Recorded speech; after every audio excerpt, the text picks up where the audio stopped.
அனைவருக்கும் வணக்கம். நம்ம ரெசிபி சேனல் செய்யப்போ டிசைன் பார்த்தீங்கன்னா நம்ம சுவையான ஹைதராபாத் மட்டன் பிரியாணி செய்ய போகிறோம். இந்த சுவையான ஹைதராபாத் மட்டன் பிரியாணி வந்து பார்த்தீங்கன்னா ஹோட்டலில் செய்கிற டேஸ்ட்லேயே வீட்டில் சிம்பிளாக செஞ்சுக்கலாம். இப்போ நம்ம அதுக்கு தேவையான பொருட்கள் என்னென்னு பார்த்துக்கலாம்.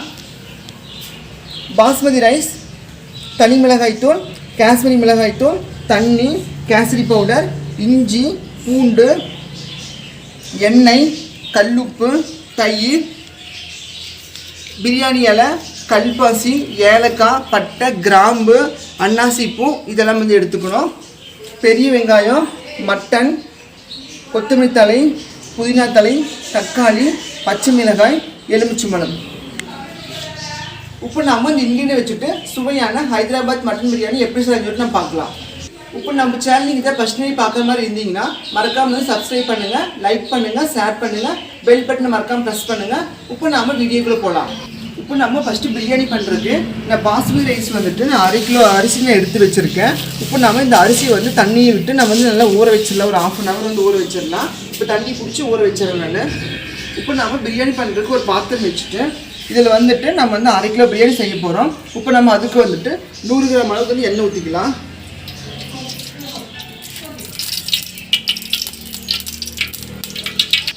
இப்போ நம்ம எண்ணெய் நல்லா காஞ்சிச்சு. இப்போ நம்ம என்ன பண்ணோம், ஃபஸ்ட்டு 200 கிராம் பெரிய வெங்காயம் கட் பண்ணி வச்சுருக்கேன். அதில் 100 கிராம் வெங்காயத்தை ஃபஸ்ட்டு நம்ம போட்டு பொன்னிறமாக பொரிச்சு எடுத்துக்கணும்.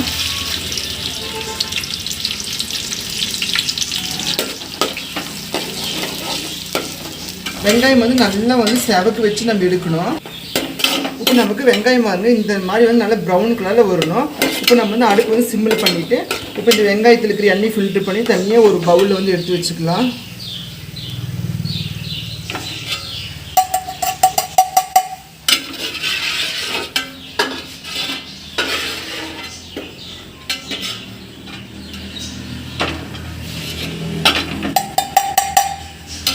இப்போ நம்ம பிரியாணி ரெடி பண்ண ஆரம்பிச்சிடலாம். மீதி இருக்கிற 100 கிராம் வெங்காயத்தை இதில் போட்டுக்கலாம்.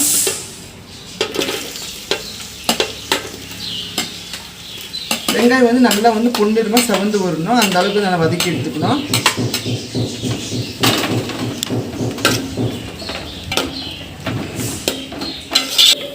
வெங்காயம் இந்த மாதிரி பொன்னிறமாக வதக்கி எடுத்துக்கணும்.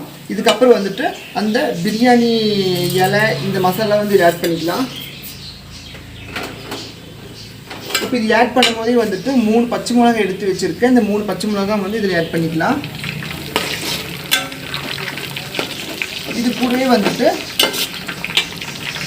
தக்காளி பழம் 200 கிராம் தக்காளி பழம் பழுத்த தக்காளி பழம் நல்லா பொடியாக கட் பண்ணி வச்சுருக்கேன். அதையும் ஆட் பண்ணிக்கணும். தக்காளி பழம் நல்லா எண்ணெயே நல்லா குழஞ்சி வரணும். அந்த அளவுக்கு நல்லா வதக்கி எடுத்துக்கலாம். நமக்கு தக்காளி பழம் நல்லா வதங்கிடுச்சு. இந்த ஸ்டேஜில் 50 கிராம் இஞ்சி ஆட் பண்ணிக்கலாம். 50 கிராம் இஞ்சி ஆட் பண்ணி நல்லா கலந்து விட்டுருணும். இஞ்சி ஒரு பச்சை வாசனை ஃபுல்லாக போகிற அளவுக்கு நல்லா வதக்கி எடுத்துக்கலாம். இப்போ நமக்கு இஞ்சி நல்லா வதங்கி பச்சை வாசனை போயிடுச்சு. இப்போ பூண்டு 25 கிராம் ஆட் பண்ணிக்கலாம். ஆட் பண்ணி நல்லா பூண்டுடைய பச்சை வாசனை போகிற அளவுக்கு நல்லா வதக்கி எடுத்துக்கலாம்.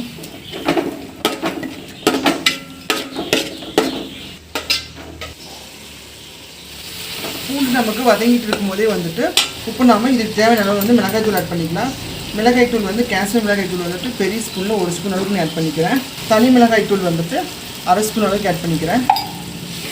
நல்லா ஆட் பண்ணி நல்லா கலந்து விட்டுருணும்.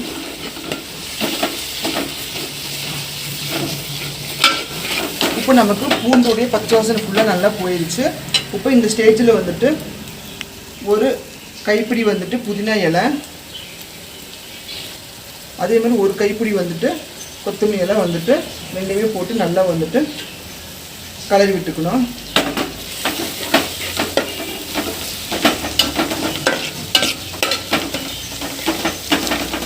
இந்த மாதிரி நல்லா கலந்து விட்டு பிறகு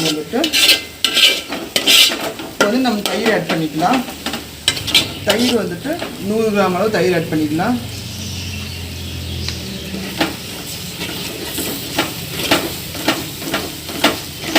தயிர் ஆட் பண்ணி நல்லா கலந்து விட்டுறணும். இப்போ நல்லா தயிரோடைய புளி வாசனை ஃபுல்லாக நல்லா போயிடுச்சு. இப்போ இந்த ஸ்டேஜில் வந்துட்டு 1/2 கிலோ மட்டன் வந்து க்ளீன் பண்ணி எடுத்து வச்சுருக்கேன், அது வந்து ஆட் பண்ணிக்கலாம்.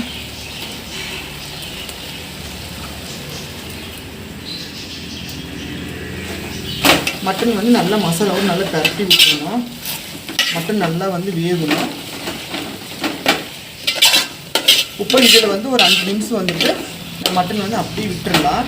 அப்படியே வந்து இதில் இருக்கிற ஈரப்பதத்தை நல்லா வெந்து வரட்டும். அப்போ அதுக்கப்புறம் வந்து மட்டன் வேகிற அளவுக்கு வந்து தண்ணி விட்டுக்கலாம் நம்ம. இப்போ நமக்கு இந்த மட்டனில் இருக்கிற தண்ணியெல்லாம் ஃபுல்லாக வெளியே வந்துருச்சு. இப்போ இந்த ஸ்டேஜில் வந்து மட்டன் வேகிற அளவுக்கு வந்து தண்ணி விட்டுக்கலாம். இப்போ நான் வந்துட்டு 1 கப் அளவு தண்ணி விடுறேன். நான் நல்லா வந்து கலந்து விட்டுறணும். இப்போ இது கலந்து விடும் போதே வந்துட்டு இப்போ நம்ம இதுக்கு தேவையான அளவு வந்துட்டு கல்லுப்பு ஆட் பண்ணிக்கலாம். கல்லுப்பு ஆட் பண்ணிவிட்டு இப்போ நம்ம ஒரு லெமன் வந்து புழிஞ்சு விட்டுடலாம்.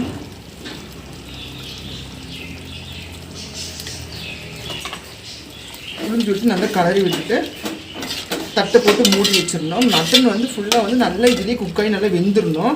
ஏன்னா வந்து நம்ம வந்து தம் பிரியாணி பண்ணோம்னா நம்ம வந்து ரைஸ் எல்லாம் வந்து ஒட்டுக்கா போட்டு நல்லா வேக வச்சு எடுப்போம். ஹைதராபாத் பிரியாணிக்கு வந்துட்டு நம்ம வந்து அப்படி பண்ண மாட்டோம். இதுலேயே வந்து மட்டன் வந்து ஃபுல்லாக நல்லா வேக வச்சு எடுத்து பிறகு அதுக்கப்புறம் தான் நம்ம வந்து ஹைதராபாத் பிரியாணி பண்ண முடியும். இப்போ இது மூடி வச்சுட்டு ஒரு 1/4 மணி நேரம் கழித்து ஓப்பன் பண்ணி எடுத்துக்கலாம். நமக்கு மட்டன் வந்து நல்லா வெந்து வந்துடும். இப்போ நமக்கு மட்டன் வேகிறக்குள்ளேயே வந்து நம்ம வந்து அரிசி வந்து பாயில் பண்ணி எடுத்துக்கலாம். இப்போ அதுக்கு வந்துட்டு ஒரு பெரிய அகலமான பாத்திரத்தை வச்சுக்கிறேன். இதில் வந்துட்டு 1 லிட்டர் அளவுக்கு வந்து தண்ணி ஆட் பண்ணிக்கிறேன்.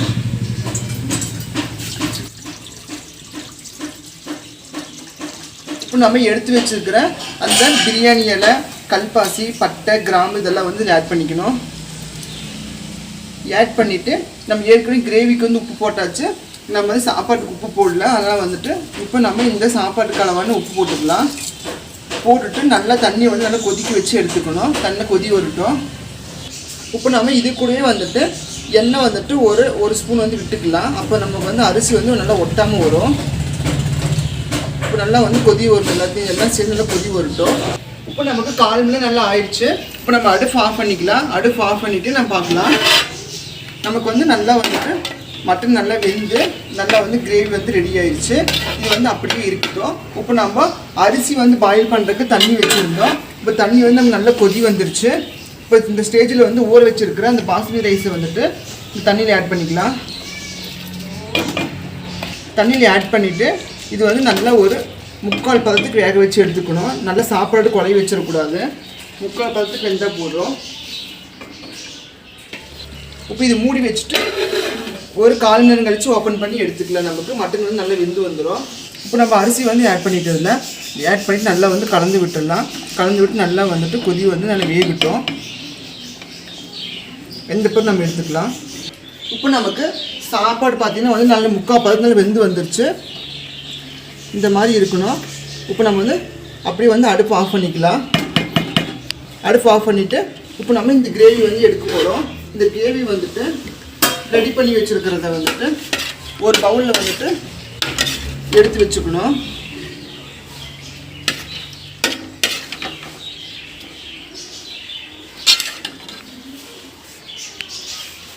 இந்த மாதிரி எடுத்து வச்சுட்டு மீதி வந்து இப்போ வந்து அகலப்படுத்தி விட்டுடலாம்.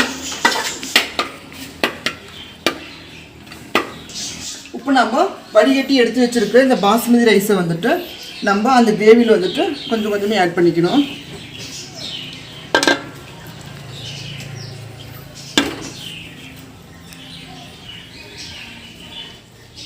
இப்படி கொஞ்சமாக போட்டுட்டு கரண்டி எடுத்து சாப்பாடு வந்து உடையாமல் இந்த மாதிரி வந்து நல்லா வந்து பரப்பி விட்டுறணும்.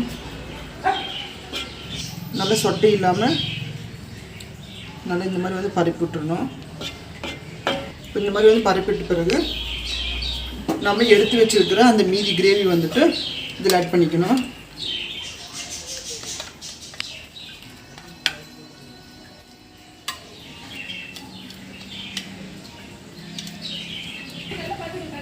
இந்த மாதிரி வந்து பரப்பிட்டுறணும். நம்ம எடுத்து வச்சு இந்த கிரேவி வந்து மேலே போட்ட பிறகு மீதி இருக்கிற ரைஸை வந்துட்டு அது மேலே வந்து ஆட் பண்ணிக்கலாம். இப்போ நம்ம மீதி ரைஸ் வந்து போட்டாச்சு. இப்போ அதையும் வந்து நல்லா வந்து பரப்பிட்டுறணும். இப்போ நம்ம மேலே இருக்கிற ரைஸ் வந்து போட்டு முடிச்சாச்சு. இப்போ இதுக்கு மேலே வந்து நம்ம வந்துட்டு எண்ணெயில் போட்டு வதக்கி வச்சுருக்கிற இந்த வெங்காயத்தை வந்துட்டு மேலே வந்து ஆட் பண்ணிக்கணும்.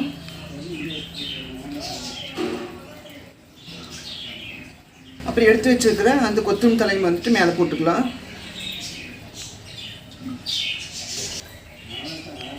இப்போ நான் ஃபுட் கலர் வந்துட்டு தண்ணியில் ஊற்றி லைட்டாக வந்து கரைச்சி எடுத்து வச்சுருக்கிறேன். அந்த தண்ணி வந்து இதில் வந்து தெளிச்சு விட்டுக்கலாம்.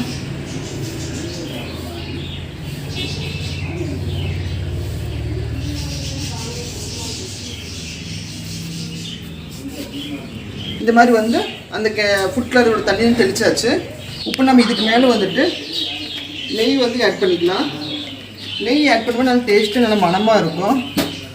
இப்போ இந்த மாதிரி நெய் வந்துட்டு கொஞ்சம் கொஞ்சமாக ஆட் பண்ணிட்டோம்னா நெய் நல்லா மெல்ட் ஆகி உருகும் போது வந்துட்டு நம்மளால் டேஸ்ட்டாக இருக்கும் பிரியாணி.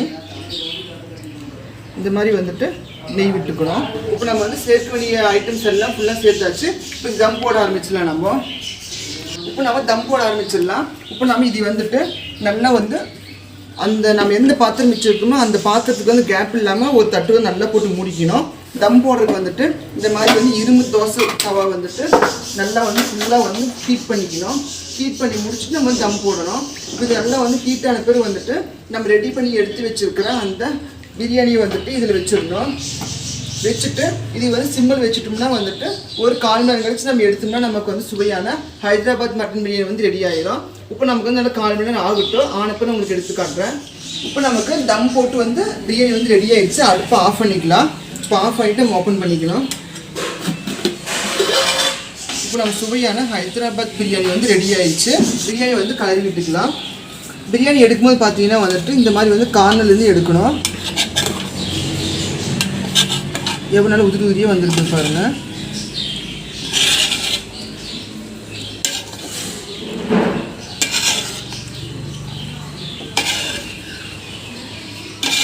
இப்போ நமக்கு பாருங்கள் மட்டனுடைய பீஸில் வந்து நல்லா வந்துட்டு வெந்துருச்சு. இப்போ இப்படி நல்லா வெந்துருச்சு. சுவையான ஹைதராபாத் மட்டன் பிரியாணி வந்து ரெடி ஆயிடுச்சு. எப்படி உதிரி உதிரியாக இருக்குது பாருங்கள். இந்த மாதிரி தான் வந்து பிரியாணி இருக்கணும்.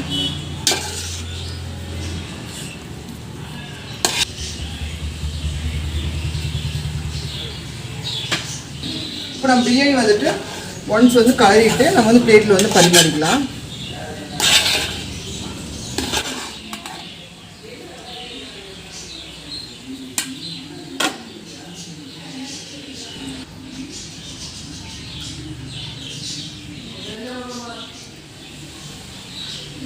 இப்போ நம்ம பொரிச்சு வச்சிருக்கிற அந்த வெங்காயத்தை வந்து மேலே தூவி விட்டுடலாம்.